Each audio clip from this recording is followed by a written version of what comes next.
I want everybody to say, talk to me then, what? Talk to me then, what? Talk to me then, what? Talk to me then, what? Talk to me then, what? Talk to me then, what? Lady, talk to me then, what? Talk to me then, what?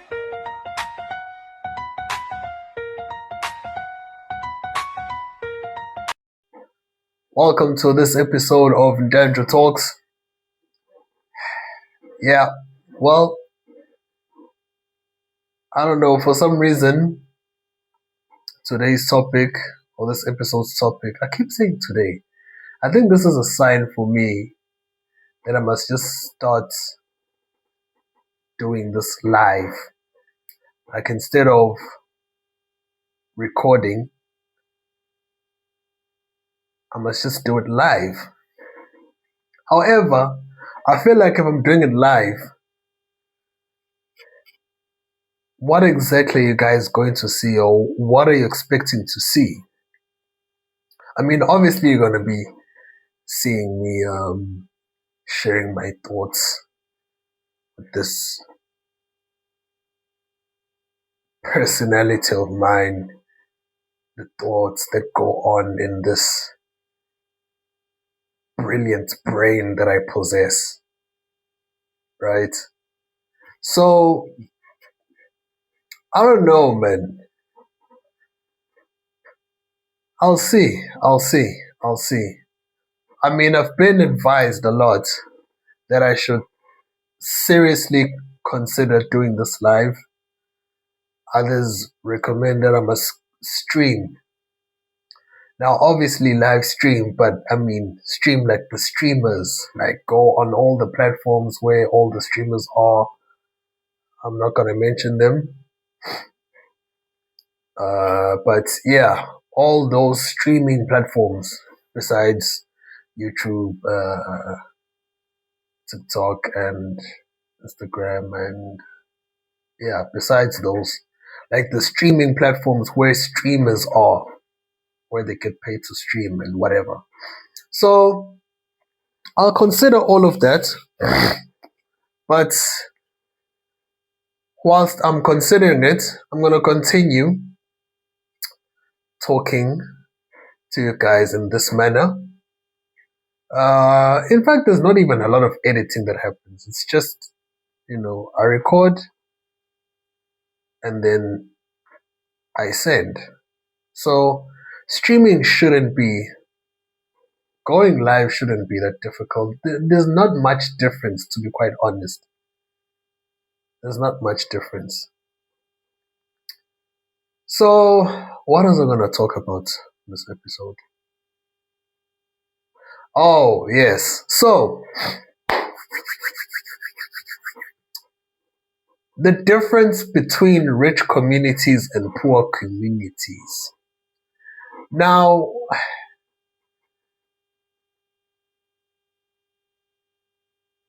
to be quite honest, there's not really, actually there's a huge difference. But it depends on how you look at it. But if I'm just generalizing everything, if I'm going to generalize everything, I would say there's a huge difference. So, to set the scene for you, right? In rich communities, it is very safe, obviously, but it's also boring. Like, there's not much interesting stories that you'll hear from rich communities. Like, there's not much. It's always going to be the usual. It's safe, everything is done in a civilized manner. And that's not me shaming, by the way. So I'm just, making sure that people who don't understand what happens in rich communities, they understand. So everything is civilized, it's safe. Anyone can walk anywhere.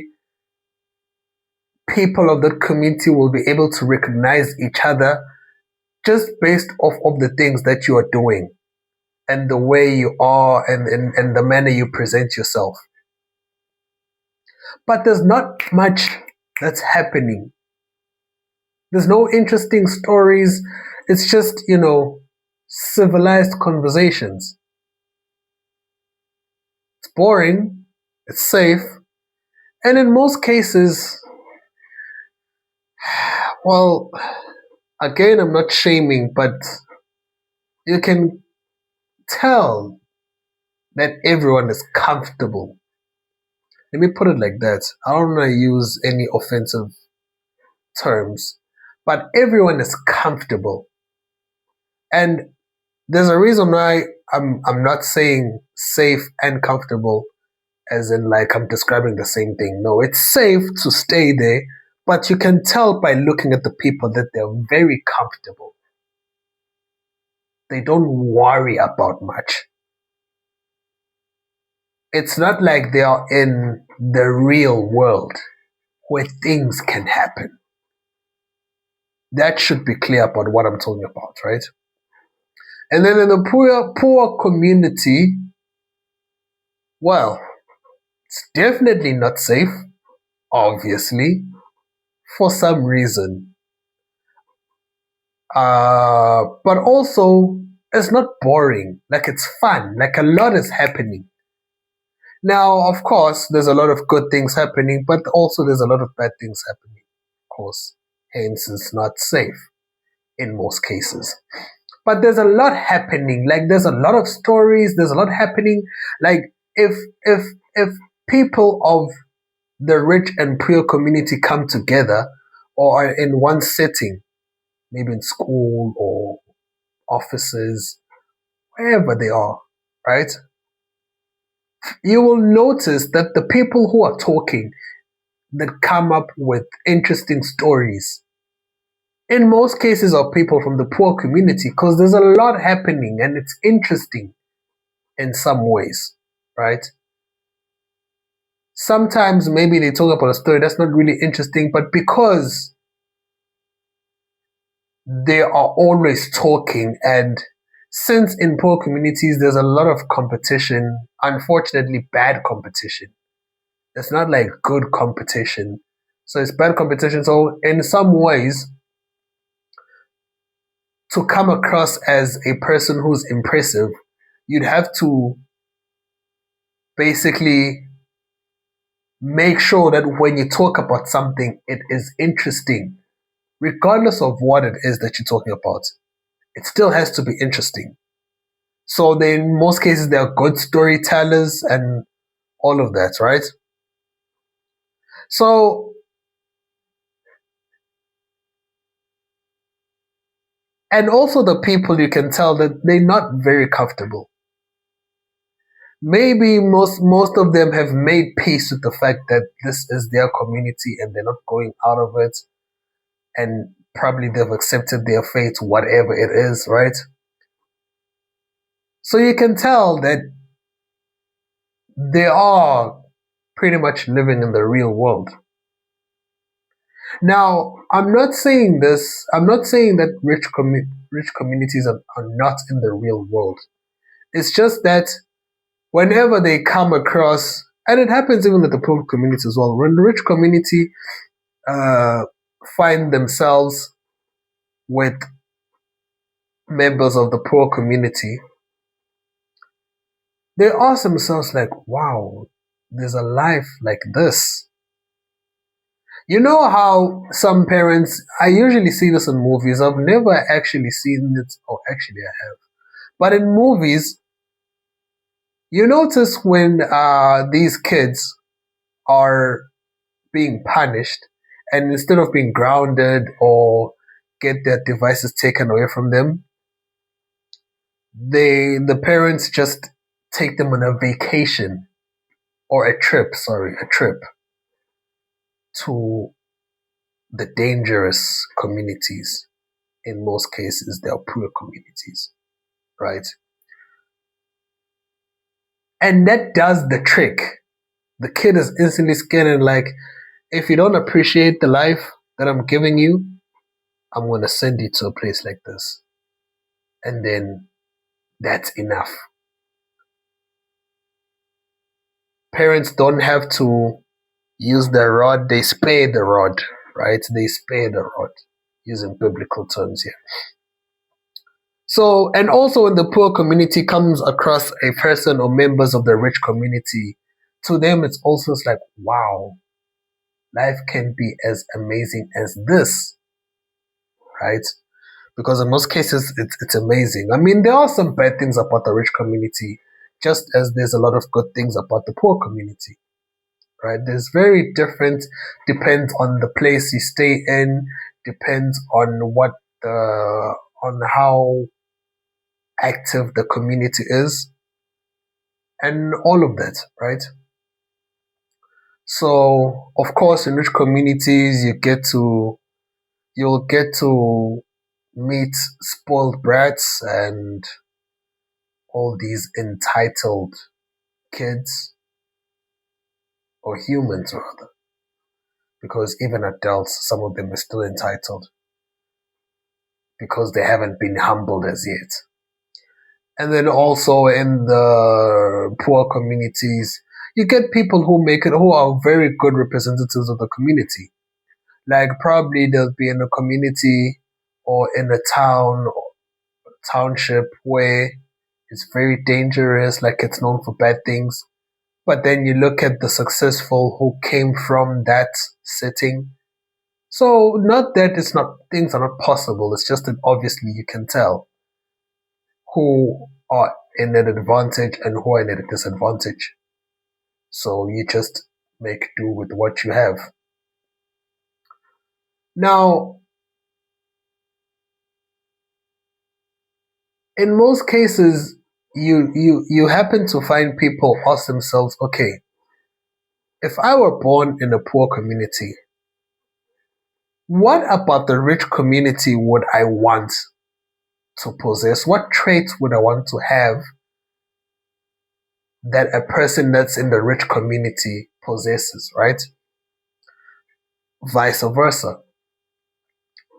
Rich community members, what of the poor community can I take and adopt? And depending on which community you're in, whether it's a poor community or a rich community, I don't think there's the middle. I think it's poor or rich. There's levels, yes, of course, but I don't think there's a middle. It's my opinion, though.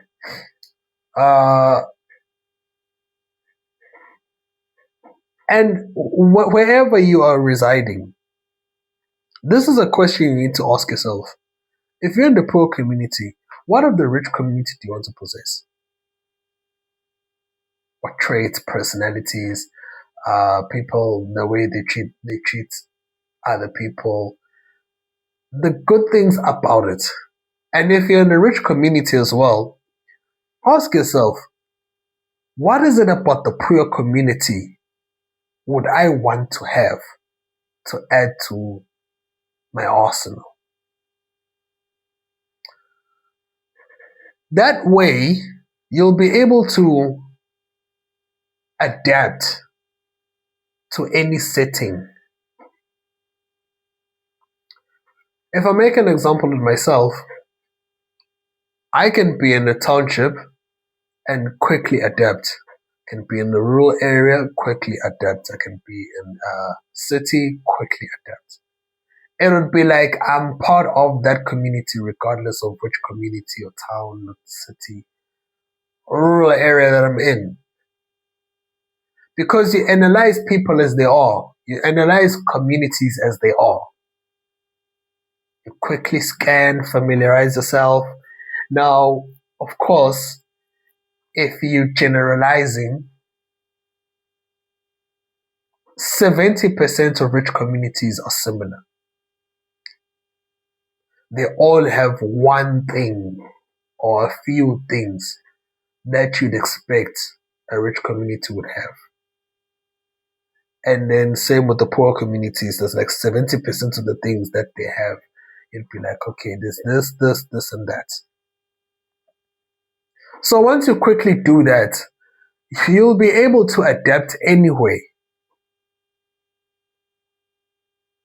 And I think that would be very good for anyone that's listening, because that way, even though you might not be known or you would be spotted that you're not actually from here, at least they'll be able to respect you. Now, this leads me to this thing of visiting other countries, right? Some countries, you'd be able to adapt to their lifestyle because the people of the country are relatively the same, right? But there's also some countries where you'll feel that this is not really my setting. But because you find yourself in that country, at least try to quickly adapt. Like if you're in countries where they really pride themselves in keeping their identity, if you obviously don't meet the criteria, the requirements of said identity, then obviously it's going to be slightly harder to adapt. Meaning that the best thing you can do for yourself is to represent your people of your kind. You must be able to represent them well. What I've noticed, well, it's kind of an old thing, it's just that I'm thinking of it now. But what I've noticed is that, when streamers visit other countries, obviously, well, they have the money to visit other countries, but now they don't represent their kind that well. I'm not going to make examples because I don't want to shame them, but if you've noticed, and well, everyone is on social media, so I would like to think that you've come across this. People of a certain kind don't represent their kind well when they're in another country, and that doesn't favor that kind in any way, because people of that country would instantly think that, okay, so people of this kind are all like this. I mean, we experience it here in this country, and we are a very, well, there's a lot of kinds here in this country, right? So even I can look at a person and I'm like, yeah, I already draw up my conclusion about them just based off of their looks, and then hope and pray that maybe they can prove me wrong. I mean, it's like that saying that if 10 snakes are approaching you, a snake is a snake. You're not going to check which one is poisonous and which one isn't poisonous. A snake is a snake. You just hope that the one that eventually bites you at least doesn't have poison, because all snakes are going to bite you. So if I look at this kind, I'm like, and then you just hope and pray that at least they prove this, at least they don't follow the stereotype of their kind. So listen, what I want you to get from this episode is that try to add a lot of personalities and traits to your arsenal. Try to familiarize yourself with something that is not in your community, or if you don't want to base it on communities, like there are certain things that you're not good at or that you don't have, that at least you can know about enough to debate someone. Now, I'm not encouraging you to just engage in debates, although it would help. But when you know something enough that you have an opinion that is not biased, that's good. And the reason why I'm saying it should be enough knowledge for you to engage in a debate with someone else. When you are in a debate with someone and you're trying to make good points, that means you do have some knowledge regarding that said thing. So I hope and pray that you do this, and eventually you influence others to do this, and in that way we solve one problem at a time.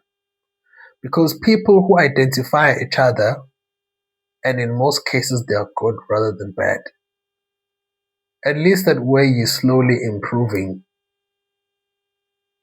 the community you're in, you could be improving places, people that are in the community, improving everything, like things get better that way. Don't forget to subscribe, like, comment, let me know which community you're in, and if I were to be in your community, what should I expect? It helps me that if should I visit the community or visit the town or city, I know exactly what to expect. I mean, I know I'll quickly adapt, but you get the idea. See you next episode. I want everybody to say, talk to me then, what? Talk to me then, what? Say to me then, what? Talk to me then.